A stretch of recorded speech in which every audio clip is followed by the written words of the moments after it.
Hi, my name is Evan Campbell, and this presentation is entitled Making It Effortful. The SMART goals for this assignment are as follows. After this workshop, students will be able to describe learning as a three-step process. After this workshop, instructors will be able to argue the importance of retrieval cues. After this workshop, instructors will be able to explain what makes difficulties desirable. After this workshop, instructors will be able to identify 3 cognitive activities that reflection involves. After this workshop, instructors will be able to compare mass practice to interleaved practice. It is important for instructors to help their students understand that learning is more effective when effortful. This will help remove any bad study habits that students may already have, and it better prepares them to manage their education in the future. To explain why learning has to be effortful, let's start with how it takes place. Once we understand how learning occurs, we can understand how making it effortful benefits the process. This will also help us avoid deceiving ourselves into thinking we know more than we actually do. Encoding is the acquisition of knowledge held in the short-term memory before being moved to the long-term memory. Encoding is the first of a three-step process for learning. This is where knowledge first enters the brain. Researchers describe this process as our brains turning perceptions into electrical signals that create mental representations.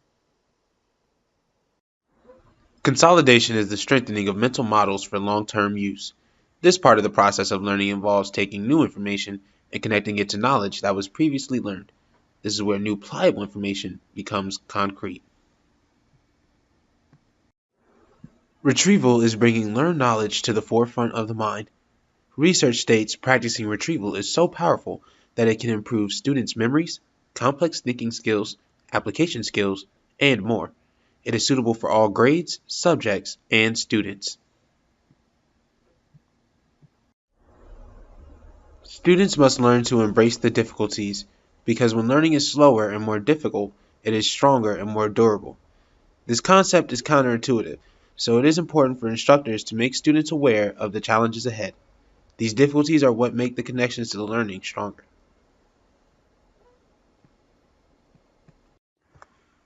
Desirable difficulties are any short-term obstacles that lead to more mastery of the content. Experts Elizabeth and Robert Bjork say difficulties are desirable when they utilize the retrieval and encoding processes to spur comprehension, memorization, and effective learning.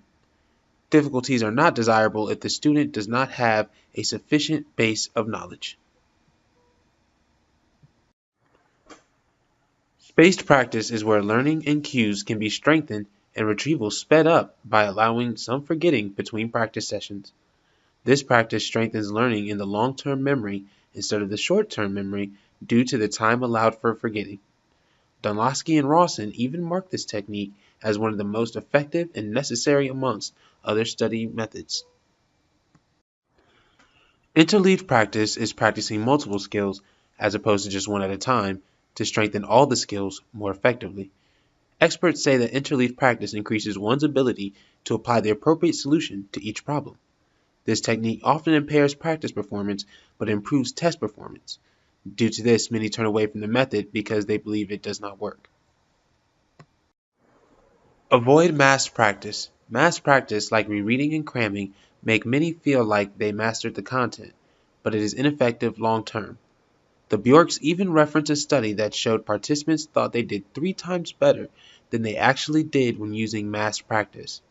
That same study showed that students who used interleaving practice performed 4 times better than they believed they did.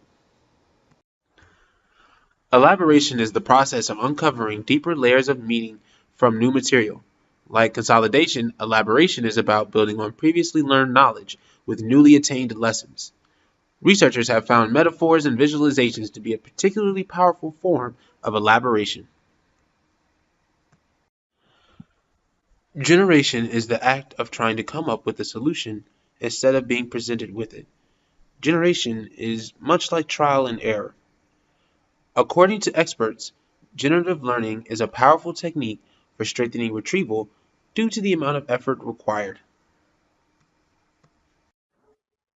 Reflection is a combination of retrieval, elaboration, and generation where you ask yourself questions about what you just learned. You can prepare yourself for the future by asking yourself what you would do differently next time after completing a task. This technique increases one's ability to identify and discriminate between situations going forward, and it allows them to quickly apply the best solution. Retrieval cues are any words, hints, or suggestions that enable someone to find and retrieve previously learned knowledge. Research shows we don't actually forget knowledge that we learn. We forget the cues that bring them to the forefront of our minds. By strengthening these cues, we stay connected to the content. The following slides are suggestions for implementation. These are techniques and methods that should be used in a classroom setting for more effective learning.